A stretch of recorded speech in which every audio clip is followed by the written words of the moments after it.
The Post Millennial is reporting that U.S. whooping cough cases up 6 times more than last year. Now, I have my theories as to why this is the case, but we may or may not get into those. Let's see what the story says, though.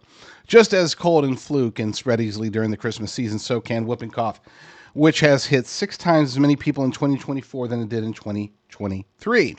Dr. Jason Newland, chief of infectious diseases at Nationwide Children's Hospital, said there have been 32,000 recorded cases of the disease in the United States this year.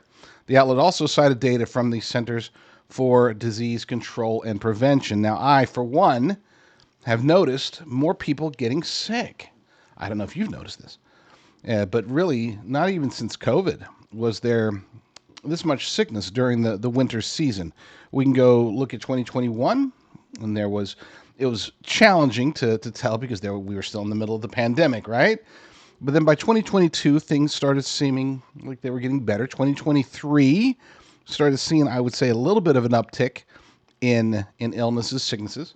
But anecdotally, I've seen in 2024 a dramatic increase in the number of people that are getting sick. I thought maybe I was crazy, I mean, let's face it, in 2020 the flu was essentially defeated completely, right?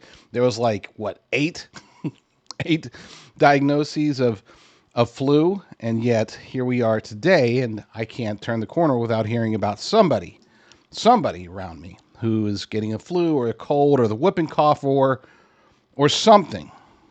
One could argue that it seems as if perhaps a certain large percentage of the American population may have had their immune systems weakened in recent years.